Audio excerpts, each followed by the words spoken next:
In the vast sands of Egypt, carved into temple walls and painted on the tombs of pharaohs, one symbol appears again and again. A cross with a loop at the top. The Ankh. The ancient Egyptians called it the key of life. Gods carried it. Pharaohs were blessed with it. Priests held it in sacred ceremonies. But beneath its simple shape lies a mystery so profound that Thoth, the god of wisdom himself, guarded its secret with infinite care. For most, the Ankh was only a symbol, a reminder of life, of breath, of divine vitality. But to the initiates, to those who walked the hidden path of wisdom, the Ankh was something far greater. It was a key, a bridge between life and eternity, matter and spirit, mortal and divine. Why did Thoth protect it so closely? What secret purpose does this ancient symbol still carry? And most importantly, could the Ankh still awaken something within you today? Because if you've ever felt a strange pull when you saw the Ankh, like it was calling to you, as if you had known it long before this lifetime, you are not alone. That's not coincidence. That's memory. And perhaps that is why you've been led to this very moment, to hear the whispers of its forgotten purpose. Everywhere you look in ancient Egypt, the Ankh is there, carved into the walls of temples, painted in golden detail upon the sarcophagi of kings, clutched in the hands of gods as they extend their blessings to humanity. To the casual eye, it is beautiful but simple, a looped cross, a curious emblem of a civilization long gone. But the truth is, the Ankh is far from simple. For thousands of years, scholars and seekers alike have asked, why this symbol? Why did the gods, in painting after painting, place the Ankh before the lips of pharaohs, as if feeding them something invisible? Why was it carried into rituals, into tombs, and into the most sacred ceremonies of the Egyptian priesthood? To the people, the Ankh was known as the sign of life. But to the initiates, it was the very current of existence, the hidden force that moves through breath, blood, and spirit. Think of it as a cosmic circuit. The loop representing eternity, the vertical line representing the descent of divine energy, and the horizontal line the realm of the physical world. Together, it was a map, a living key that could unite heaven and earth within the human soul. And maybe you've felt it yourself, the strange pull of the Ankh. It's not just art. It speaks to something within you, a reminder that life is not merely survival, but a sacred current flowing through everything. But here is the deeper mystery. If the Ankh was just a symbol, why would Thoth, the god of wisdom, guard its purpose so closely? Why would he ensure that only the worthy, only those prepared, could glimpse its true meaning? The answer lies in Thoth's own connection to the Ankh. Because for him, it was not just the key to life, it was the key to eternity. In every age, wisdom has its guardian, and in the ancient world, no guardian was greater than Thoth. He was the scribe of the gods, the master of sacred knowledge, the one who measured the heavens and inscribed the laws that even the cosmos obeys. But what many forget is this: Thoth did not just hold books and scrolls, he carried the Ankh. When we see Thoth depicted with the Ankh, it is never casual. It rests in his hand with a reverence, as if the god of wisdom himself knew it was not to be treated lightly. Why? Because the Ankh was not a trinket, not a mere decoration. It was a vessel of power, a tool that could align mortal beings with the eternal order of creation itself. Think of it this way. If the universe is a grand symphony, then the Ankh was the tuning fork. To hold it was to resonate with the eternal harmony that underlies all things. This is why the gods were shown offering it to pharaohs. Because in that moment, they weren't just blessing them with long life, they were charging them with cosmic life force, a spark of eternity. Have you ever had a moment in meditation, in silence, where it felt as if your awareness suddenly expanded, where time faded and you touched something vast and eternal? That fleeting glimpse is what the Ankh represented. It was the tool, the bridge, the reminder that you are more than flesh and bone. You are consciousness eternal. And yet Thoth did not place the Ankh in everyone's hands. He guarded it closely, allowing only initiates to understand its true purpose. Because here lies the secret. The Ankh was never meant for the unprepared. Its power was only for those who had awakened the balance within themselves, those who could hold eternity without being consumed by it. So what exactly was the sacred purpose of the Ankh? Why did it hold the power to bridge the mortal and the divine? To answer that, we must look deeper into its design, because the secret has been hidden in plain sight all along.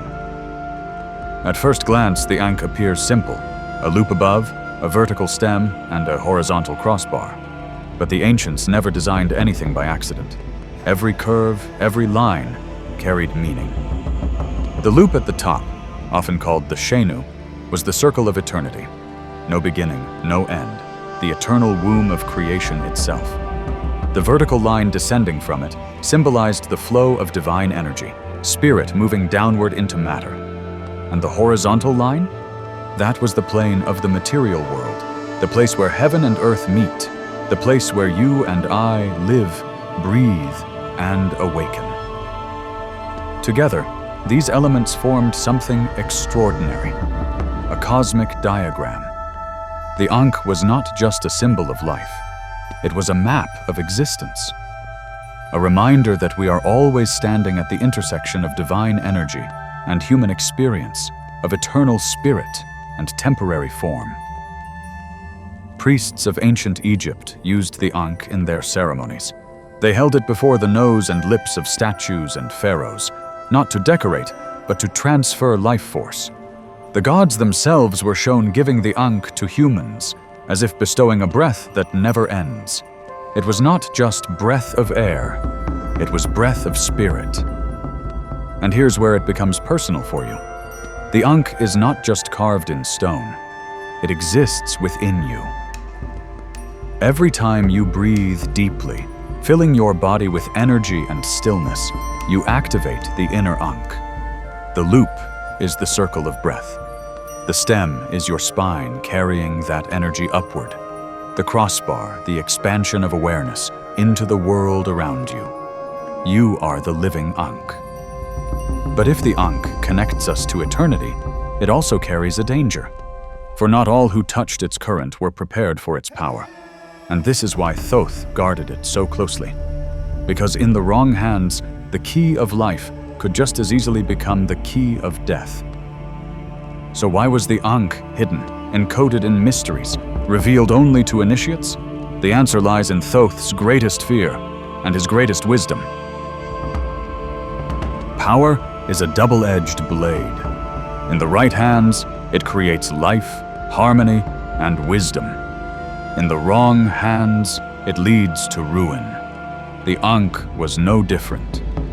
Imagine for a moment what it means to hold the very current of eternity, to tap into the river of life that flows through all things.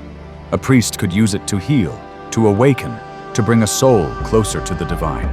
But a corrupt ruler, a seeker driven by ego, could use the same force to dominate, to drain, to enslave. Thoth understood this danger. He knew that humanity, still bound by desire and ambition, was not ready to wield eternity without wisdom. And so he guarded the Ankh. He concealed its true purpose within the language of symbols, hiding it in plain sight.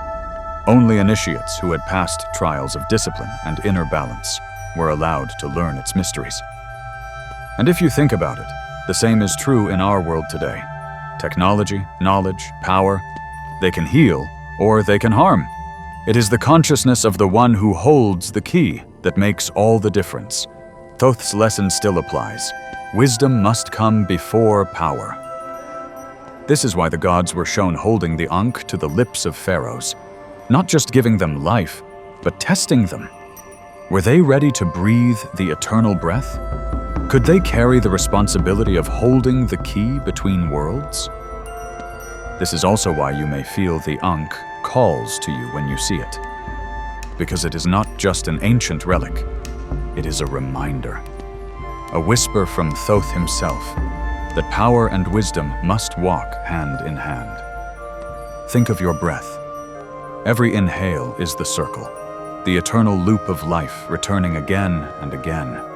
Your spine is the stem, carrying the current of energy upward like a sacred pillar. Your outstretched arms form the crossbar, extending that life force into the world.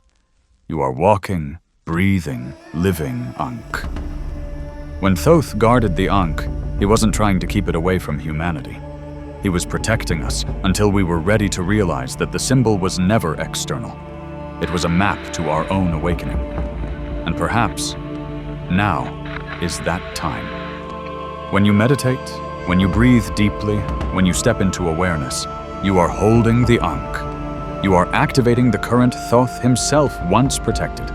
And in that moment, you understand why he guarded it so closely. Because its true power was never in the hands. It was in the soul. The Ankh is not just Egypt's greatest symbol. It is your reminder, your key, your inheritance.